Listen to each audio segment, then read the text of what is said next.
Welcome to Your Money with Leo Daprile. I'm Leo Daprile, and each week on AM570, Dan Rivers and I will talk about anything and everything to do with your money. If you ever have questions, please feel free to call me at 330-533-6936, or you can email me at leo@gemyoung.com. Enjoy the show. This episode of Your Money with Leo Daprile is sponsored by Grange Insurance. Well, let's talk a little bit about this money that we have been this is not quantitative easing, is it? This is the $120 billion program of monthly bond buying. What does that mean? Yeah, that's the modern day quantitative easing. Is it? Yeah, they've just continued it on, and this is we've been talking about for months now how there's just so much excess cash in the system, and everybody's been scratching their head on why the Fed isn't slowing this down because of not just cash that naturally, organically grows within the system, but the stimulus money, the QE buying, the quantitative easing that the Fed's still doing, plus all the federal government stimulus. You know, guys like me continue to wonder how much more cash do you really need to keep pumping into the system when everybody's reporting crazy excesses of cash throughout the system. Yeah. And when you're talking about this, we're not talking about people have money to throw away, but you're talking about money that people typically would invest. They've got it on the sidelines right now, right? Both. They're fully invested. Many are starting to sit on the sidelines because they're almost becoming afraid to invest because they're thinking the market's at peaks. Mm-hmm. And there's schools of camp that believe that it's peaking right now. And if it is, my position on that is I think it might be a temporary peak because of the way the market's done so well this year, and all the markets have done so well this year. And although the companies have earned their current prices, what we haven't factored in yet is how much the Delta variant has going to slow down economic activity for the third quarter, and I don't think it's going to be much. Mm-hmm. But I think we run the risk of just shrinking just a little bit enough for companies to not hit numbers that they're expecting to hit for the quarter, which I think might cause some price volatility coming into the end of the third quarter, into the fourth. But now you're of the school that this is not fake or anything because this is earnings that is driving the stock price, right? Yes. So there is really something to back this up. You look at your big companies, General Motors and Apple, they're making money, right? Yes, they're making a lot of money, and they're being rewarded for it. So that's the balance that we're walking, is how much more will we continue to reward these companies with higher stock prices for what their earnings are. So that's when we say it's getting rich. That's what we mean by that. The prices are getting rich relative to what they've been earning, and the optimism of what they're going to continue to earn going forward. So they're making more money on their product or services than they ever have. So, I mean, and it's relatively high compared to what the typical would be, right? Yes, it sure is. And people are in the mood to pay that. I was talking to Sam Pizzulo, and Sam is, a local builder, and he's built a lot of houses this year. And he and I were talking on Friday, and he was just talking about because of the interest rates, the lumber prices were kind of offset by that. So people, you may be getting a mortgage, but the fact of it is that mortgage is low enough that you're able to factor in those higher prices for material. That goes back to 30 years ago when you bought a house and you were paying a premium price 30 years ago for a house because it said once inflation over time. And the interest rate over time theoretically was going to go up was always the argument. Rarely was it ever going to go down. You factor those two things into account when you're buying a house. What might seem expensive now, 10 years from now, might look like a tremendous decision. Yeah. So now we've really not had any high interest rates in 5 or 10 years? Like 13. 13. They've mostly been that you could get a mortgage. That's the most popular thing, a mortgage for under 5%. That's more like 3 to 3 1/4. And now it's even less than that, right? I refinanced my house last January. Mm-hmm. My interest rate's 2 1/4. 2 1/4. Yeah. And now, do you see a time when we would actually look at interest rates creeping up? I do. I think that's what Chairman Powell came out last Friday in his videotaped Jackson Hole meeting, which is typically their annual Fed meeting and all of that they did virtually this year. Let the caviar flow. Yeah, that's right. But this year, he's saying they want to start reducing the bond buying, which is important because that's going to start contracting some of this excess cash that's in the system. And right now, if things turn poorly again, that gives them a tool they can use again. Mm-hmm. So that's one of the reasons they have to pull this back because you can't continue to use this forever. So if you wanted to cool off the economy, you would simply jack up. Every time they meet, they would raise the interest rates 0.5% and just continue to go up until they cool the economy off to a point where they like it. But if they did that, that would cause the federal government to spend a lot more money on the national debt.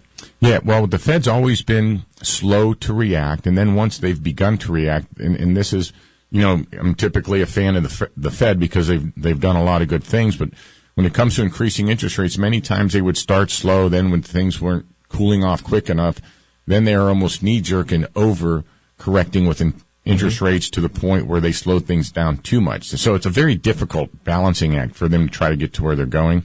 But Chairman Powell said Friday that he was going to slow down the bond buying, and his intention during that time was not to raise interest rates, at least till sometime in 2022. And they're starting to talk about normalized inflation. If we had a 3 to 3.5% inflation rate, that they're going to be okay with that. Mm-hmm. Now, back in the Jimmy Carter days when home mortgages were 10 and 11, 12%, why couldn't they fix that and bring the interest rates back down then? They seem to have these levers now that they can push and pull and do anything they want with the economy. I don't think they had the data then. And by the time they had the data, things were already so hot and it was almost on fire. So they had to have these knee-jerk reactions, and that's where their reactions became so abrupt, they would cause recessions. But now they have so much data, and that's part of the reason the Fed now, whether you agree with it or not, announces what they're going to do 6, 9, 12 months from now. But they're trying to make sure that the markets aren't surprised by their actions. So where I defend the Fed is whether you like that policy or not, what I prefer is the Fed's being very transparent. Mm-hmm. So that you know what levers they're looking to move or turn based on what they think's going on, and giving people heads up so that you can make better planning decisions for that. I like that the Fed is more open with their monthly minutes and their quarterly minutes. So do you see this, the rest of this year is going to be okay, and how about 2022? That's a dual-edged question. Do I think 2021 is going to be okay? Yeah. From an economic perspective? Mm-hmm. I do. Am I convinced that we're going to finish the year strong from this point forward with rising stock prices? The jury's out on that because things are still priced a little strong. There may be a price correction within this bull market. Yeah. That based on, and I think we're not going to know what the Delta variant did, because even this morning I was reading that travel's beginning to slow just a little bit, not a lot, but it's not at its peak anymore. So I hear that and say, well, that's going to translate into lower company earnings at some point, and they're going to have to blame the kick in the shins, not a good hard kick, but a kick in the shins from what the Delta variant's doing to their earnings. So guys like you've been delivering good news to your clients for about a year now. And it's been a really good time to be a financial advisor, hasn't it?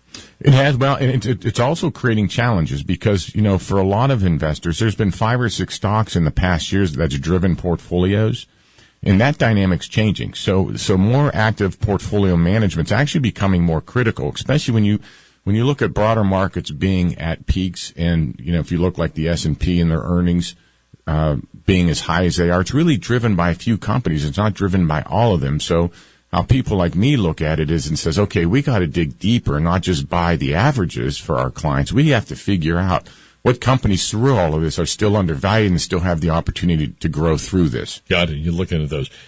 You write that stock market investors owe a debt of gratitude to bond investors. What do you mean by that? Yeah, bond investors are just staying loyal. They're still...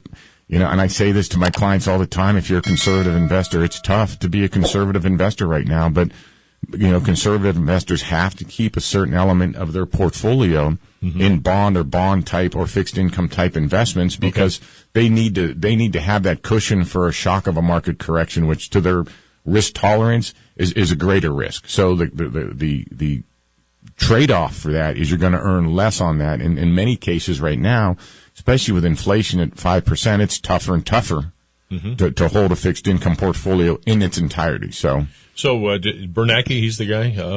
Who's the Jerome Powell. Jerome Powell. Bernanke, he's the former guy. Yesterday's news. Yeah. Jerome Powell, was he optimistic here going forward here? Yeah, he is, and that's why Friday we had such a robust day in the markets because of the comments that he was making. A little bit of profit taking today. It's a little bit of a sideways market so far today. but that's because it's been a pretty darn good couple of weeks. So he came out with a very positive message, and typically the Fed chairman comes out and goes to great lengths to have neutral messages because they don't want to be swaying the markets one way or another, and that's kind of the point of. Well, how's that going to work? I mean, if he's always blue skying and everything's wonderful, I mean, that'd be the way to do it. Then the market goes up, right? Well, he's, and you know me, by nature, I'm a skeptic. Yeah. And I'm always looking for what's broken. But right now, there's just that much good news out there. It's, you can't. All right, I'm with you now. Are you looking out now? You're looking for a little something that could be troublesome in the future here? Always. That's my inherent. You know me, Dan. My attitude is I just don't trust anybody when it comes to money, and I don't just trust what other people are writing because I don't know if it's for their own gains. Yep. So that's why I'm always a very data-driven person, because I want to get behind what the words are and what the facts are, and I want facts from many different points of view, because people are, not that they're wrong, but they're going to interpret data differently. Well, it shocks people to the bones when we see those 1,000-point swings, which we saw in the last year and a half, and we haven't seen any of those lately. Mostly they've been swings that are 200 plus that on the positive side. Right. Now, remember last week we talked a little bit about the taper tantrum? Yep. And that's actually the bond buying program being reduced. So that's why I wanted to talk about this today, because we talked about that there was risk in prior weeks of market corrections because of the reduction in the bond buying program. But now we're looking this week, after Chairman Powell comes out Friday and says we're going to start doing it, that it had a very positive reaction. All right. You work with Clark Capital and others, and they have an optimistic look. You? They do. And they're mostly optimistic. They're never completely optimistic, and neither am I. And like I said, it's pricing right now, and I think what we're trying to do, and where we talk with the managers that we use for our clients, is, okay, what are we doing to find the opportunities, and who's overpriced, and what are we doing to not, sometimes even though it's a good stock, sometimes it's just time to take your money off the table and go find other opportunities. All right. Hey, I'm a client. I believe what Leo says, and you may want to try it, because sit down and maybe you guys will be a fit. That's part of the fit meeting. They get together and say, hey, how are you?